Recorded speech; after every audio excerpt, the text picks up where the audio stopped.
Welcome to the end of the year recap. I'm Billy, and today we're going to look at what made 2016 so awesome and what made it so shitty. So here we go. Wait a minute. Why am I even doing this? It's I'm already halfway into December. Why am I even talking about this? Well, I gotta get into that. So anyways, what happened, guys, is that this the first video of 2017 was supposed to be sort of a end of the year recap of 2016. We're supposed to talk about everything that happened the previous year, and try to make a list of what I thought was cool and what I thought was kind of shitty. But unfortunately enough for me, I got sick in 2017.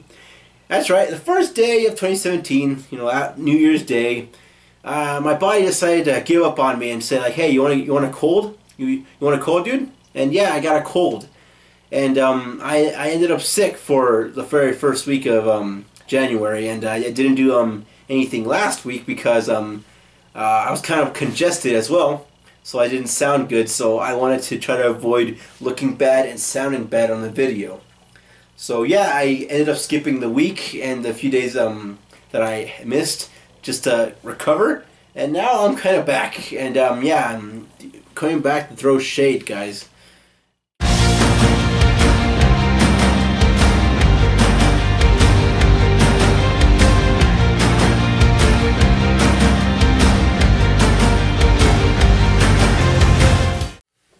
What is up, guys? Welcome back to Unorthodox Views. I'm Billy, and today we are going to kick off the new year with a new segment called Channel Breakdown, a series in which I take a look at certain channels and try to dissect their content to try to get a better understanding of what this channel is doing. And if you guys haven't already kind of get the gist of this, I'm going to be throwing a lot of shade, as they call it, as the young kids say it nowadays. In Channel Breakdown, I'm going to be a little less biased. I'm gonna try to take a look at a channel as a whole. I'm going to try to take a look at some of their content, some of the series they start up. I'm going to try to take a look at that, and try to give a rather kind of sort of accurate dissection. Because I'm not really good at that sort of stuff. So yes, it's going to be rather kind of jumbled at times, but I'm going to try to get as best of a dissection as I can possibly with this little new segment I have right here. So anyways, enough with that little introduction to Channel Breakdown. Let's get into the channel we're going to be breaking down. Alright, guys, in technically the second episode of Channel Breakdown, we're going to be taking a look at a YouTuber by the name of 8booth. A crazy, wild daredevil who likes to jump off really high things and narrowly die doing almost all of them.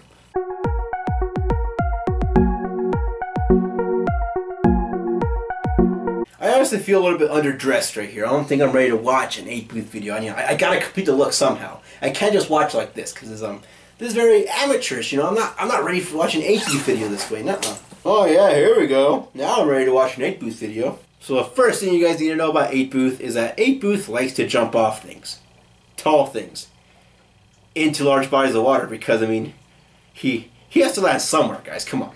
So let's take a look at some of these radical videos.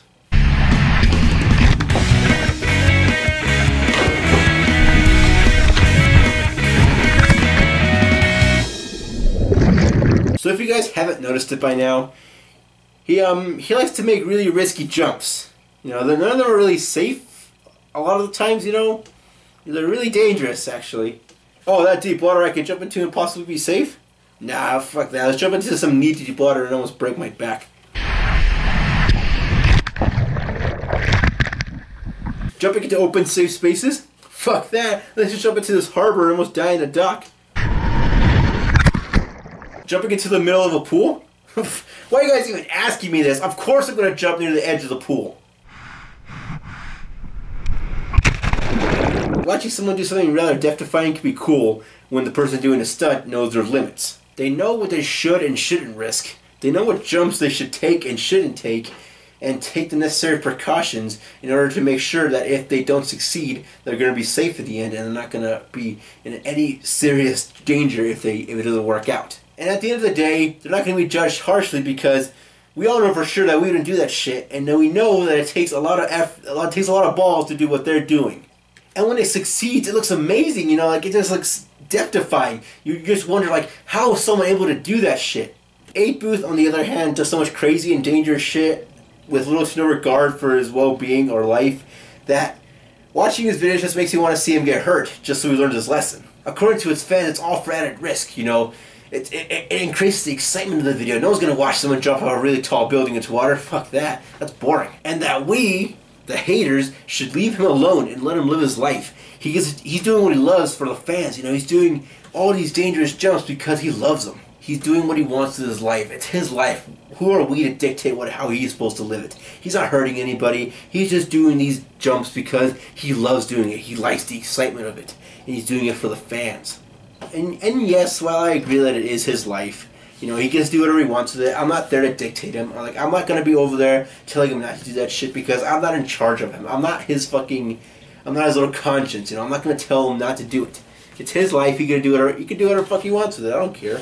And yes, it's also rather admirable to see someone actually go to these lengths to try to like, provide entertaining content for their fans. You know, it's actually nice to see someone actually put effort into making their videos to give their viewers the best viewing experience they can possibly have. However, all this is not going to stop me from calling you a complete fucking idiot. There's one little series he has on his channel called The Pool Jumps, where he gets onto the roof of a hotel or whatever, and he jumps off it and narrowly almost hits the edge of the pool. For added risk, guys, remember that.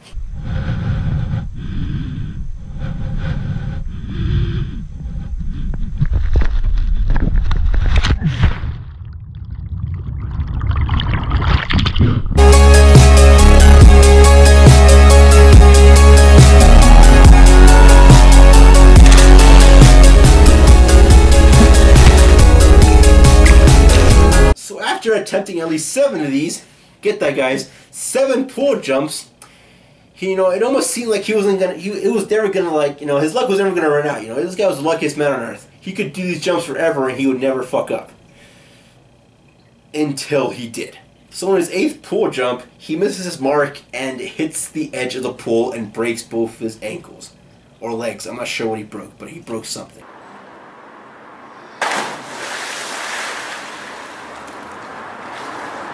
Luck was probably something he shouldn't have pushed because, I mean, it's not like there was any skill involved into doing this stuff. I mean, there wasn't really any training classes, no sort of training exercises you can take to try to make sure you don't hit the edge of the pool when you're doing these risky pool jumps. No, I mean, for most of these jumps, he was just very, very lucky. Was very, very lucky. So after 8booth, I'm fucking taking this off. This fucking sucks.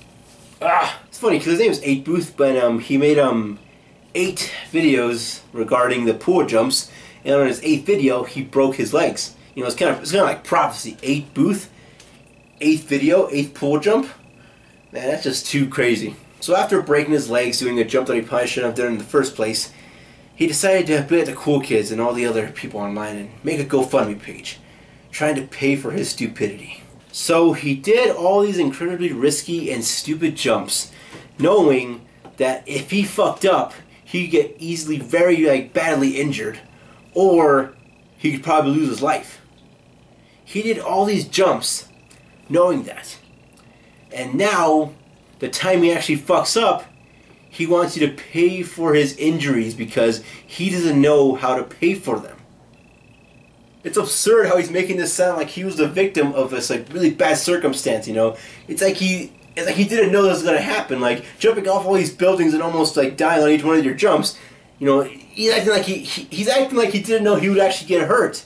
He thought he was invincible until he wasn't. He fell down and broke his legs, and now, you know, you can't play victim in that case because you purposely did it. You knew what was gonna happen, unless you didn't. I mean, regardless, even someone who doesn't know that you can actually break your legs jumping off something would probably know that, you know, if I mess this up, something could happen to me because the water is soft, but I haven't landed on this shit yet. It's completely absurd. I really wish this story was kind of like on a dumbest criminals thing. I mean, but no, this is legit. He's actually made a Kickstarter page. Look at this shit.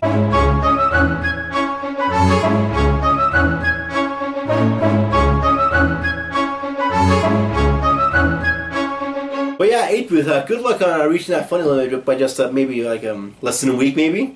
You know, good luck on trying to reach that because it's going to be really hard for you. Because honestly, I mean, how are you going to get anybody to actually relate to your situation? And no, it's not quickly gaining momentum. It's actually getting it very, very slowly. You know, it's not boosting up, and it hasn't gone from $100 to $10,000 within a week. No, it's been going gradually slowly, because I think the last time I checked on it, there was only like 2,300, and the probably more recent time I checked up on it, was only like 2,000 something on there. And yeah, you know, it's not getting a lot, so that's what I'm saying, good luck, because it's going to take a while for some people to actually relate to your situation. The funny part about his GoFundMe page is that the goal dropped drastically from $112,000 to just $22,000, because he knew damn well that he wasn't going to get any backers with his story of "I jumped off a roof and broke my legs, so I want you guys to pay for my fucking hospital bill." The comments on his GoFundMe page are even more insane than his radical stunts, yo. If you hate 8booth, then don't comment in GTFO. He risks his life and does the things he likes to bring us some of the best and amazing content. If you don't want to phonate and you're talking shit, don't do this. If this happened to you and people reacted like this to you, you would feel the same. So GTFO, haters. I'll admit, if this happened to me, I'd probably feel really bad. I'd be pretty hurt by it, because they're kicking me when I'm down. I'm like hurt. I can't go out there. I can't move around. I'm like really fucked up. I can't do anything. However, if this happened because I decided to do it and I hurt myself doing something stupid, then I'd probably have to accept any criticism thrown at me, because I was responsible for it. I decided to do it and I paid for it. Look at this old dude. Look at his comment. You should sue YouTube for compensatory and punitive damages, millions upon millions of dollars, for allowing these videos to be promoted and profited upon their site. I highly encourage you to consult a good attorney. Why the fuck would YouTube pay for his accident? It was his choice. He decided to jump off that thing, and whatever happened to him after that was basically his fault. YouTube shouldn't have to pay for that shit. This fucker thinks YouTube has health insurance, like he signs an agreement on his contract and says, "We'll provide any health insurance you can get for hurting yourself on your fucking channel." And he's acting like YouTube is forcing him to post these videos and do all this crazy shit, or else they're going to shut down his channel. If 8booth didn't want YouTube to profit and promote off his video, which they don't, then maybe 8booth wouldn't have posted it. Maybe he could have posted it on his own page, people would go over there so he could promote himself. So what are you talking about, dude? And good luck trying to see YouTube. As I said before with the GoFundMe page, good luck on trying to get 8booth try to win his case with his story. During his interview on a sort of news station, 8booth doesn't understand why he's getting hate, and neither do his fans. The Daredevil YouTube sensation says he's taken a lot of heat on social media because of his GoFundMe page, raising money for some of his medical care insurance won't cover. What am I going to say to haters? I'm so sick of people hating on me for doing what I love, going at it full force. In October, Anthony jumped off Newport Towers and posted it onto YouTube and was cited by police for trespassing. I don't want to be arrested. I'm not hurting anyone. When do you decide to give up the tricks? When I die. 8booth. The best comparison I could relate to your situation is that you're basically someone who is texting and driving. They're going down a really busy highway. They're all flooring it all the way throughout the entire streets. They're doing all this shit. And they continue doing it. They know it's dangerous. They know they can get into a wreck at any time and get badly hurt, but they continue doing it. And one day, the person texting and driving decided, it's not going to happen to me this time. And he crashes into the back of an 18-wheeler. He gets badly hurt. And while he's in the hospital, he sets up a GoFundMe page to pay for his injury because, he didn't know he would get injured texting and driving. Do you realize how absurd that sounds? People aren't hating you for doing what you love to do. They can give less of a shit if you're doing what you can with your life. Whatever. They don't give a shit about that.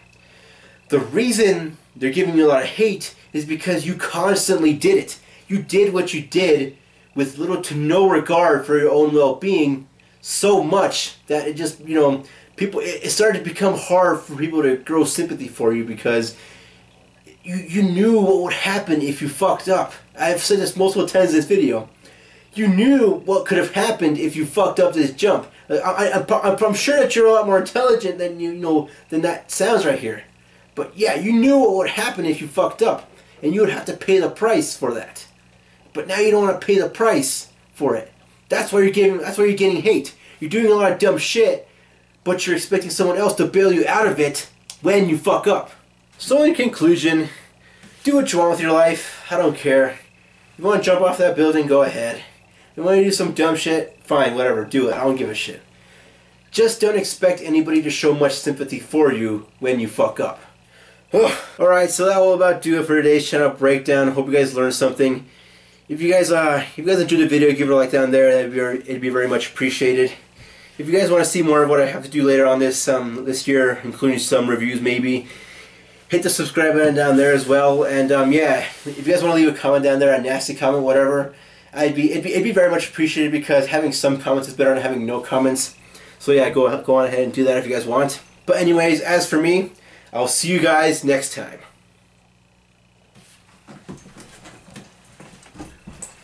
Don't do any dumb shit.